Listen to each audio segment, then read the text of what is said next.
you so much. And thanks to my ASU group, woo, and my Institute for Civil Dialogue group. We're all here, so thank you so much. I really appreciate this opportunity. I wrote some stuff down so I don't go longer than my allotted time. So I really appreciate this invitation to come and talk with you about the work that I'm doing, as well as the important topic of civility in politics. It's a challenging topic, and I respect the fact that we've all come here tonight to try and figure out what ways can we bring some civility to Arizona politics and potentially start some type of a movement.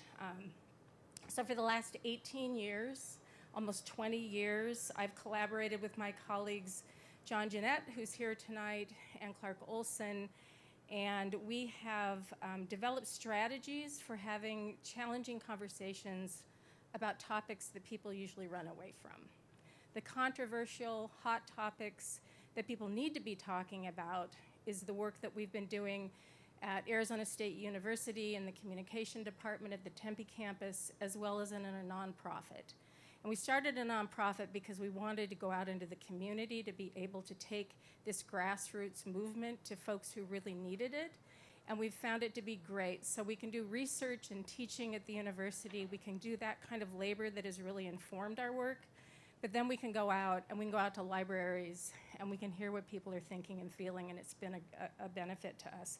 So what I want to talk about a little bit is what we do, and then some of the procedures we've gone through, some of the things that have worked for us, and maybe give you some tips and some ideas about how to think about civil dialogue and how you might learn how to do it and apply it in situations in your life. I think the next few weeks are going to be kind of rough in Arizona, and we may need to remember some of these things. So, like I said, we're a grassroots organization, and we believe in communication. We come from the discipline of communication, and we understand civility at that level. And so we've created this framework for understanding civil dialogue.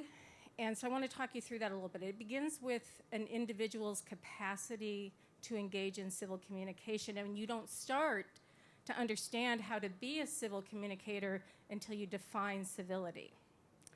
And defining civility is really tough, because I think we all assume we have the same definition of it, and we don't. We don't, nor should we have the same definition of it. So the first thing we challenge people to do is to know what they mean when they say the word civility. We also encourage people to not conflate civility with the idea of manners or politeness, because they're very different things. One can have manners, there's nothing wrong with being polite, but that's not civility, because if democracy is going to succeed, we need civility. And civility is about being brave and honest and saying what you think in moments where it's really, really hard to say it, because you know you're going to be attacked, right? So civility is complicated. So the first thing you need to know how to do is to define it. And then, as an individual, you need to have some skills to be able to do it. And we start with communication. We talk about how we use language and how we are aware of our nonverbal communication and how we engage in listening. And we all do these things all the time. But if you want to be a civil communicator, you need to take some actions toward civil speech. And civil speech means that you say something without attacking and demonizing another person. You can hold an opinion, and you should hold an opinion, and you can say something, but if you spend all your time arguing against, labeling somebody else, and attacking somebody else, you're not really spending much time saying what you think. You are just spending all of your energy toward attacking. So civility and civil speech is about learning how to say, I feel this, I think this, and then sitting in the space of listening to somebody else, saying what they feel and think back. And so that part of it is even more challenging.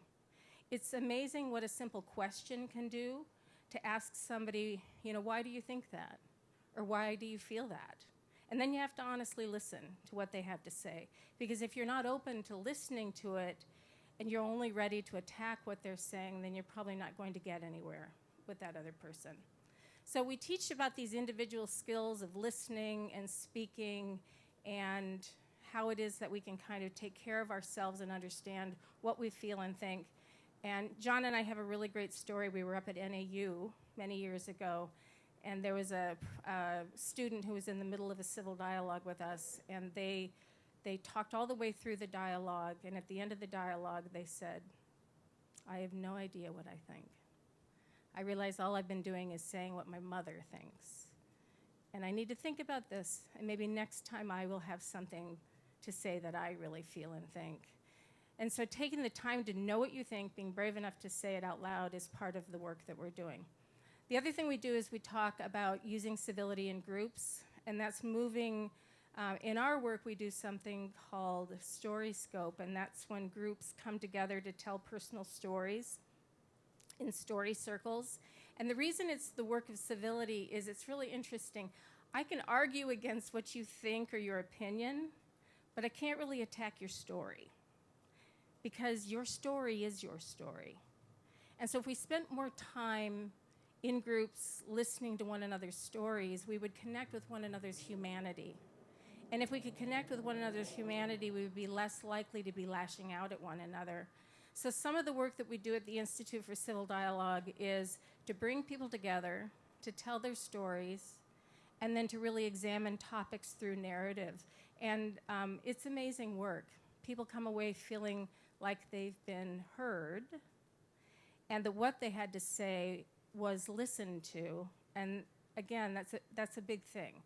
Because sometimes one of the problems about trying to come to some space of feeling civil is that we never really feel like what we care about is being heard. So we do that work with storytelling. And then finally what we do is we do this community connection. We run a program called Civil Dialogue, and Civil Dialogue is a format that is at the heart of our nonprofit. Civil Dialogue is a public dialogue format. There are 5 chairs. People come to talk about a deliberately hot topic.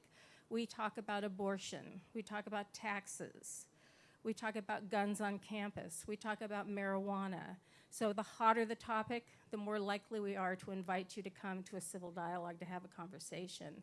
And it's a facilitated dialogue where people sit in 5 chairs and they take a position on a provocative statement.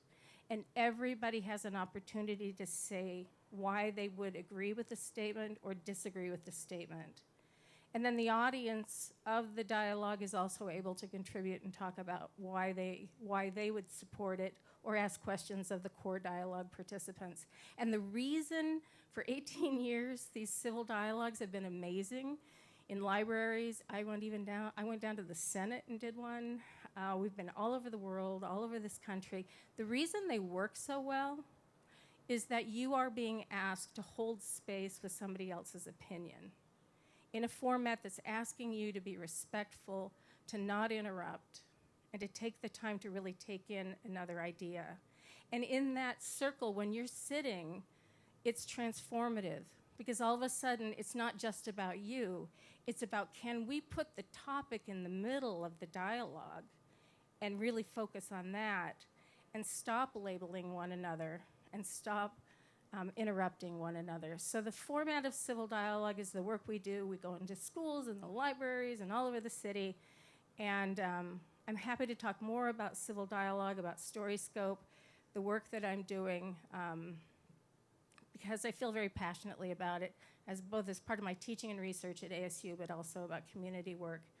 One last thing, let me tell you one short story before I hop off the stage, and that is Guns on Campus at ASU has been an ongoing dialogue. I've probably facilitated 20 dialogues.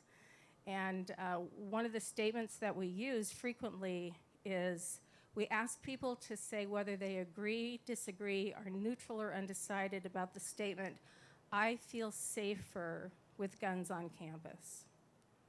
And people run to those anchor chairs of agree strongly and disagree strongly. And then those two folks sit across from each other and talk about it. But what is so valuable about that dialogue is that they talk about why they feel safe. I want to feel safe when I go to school.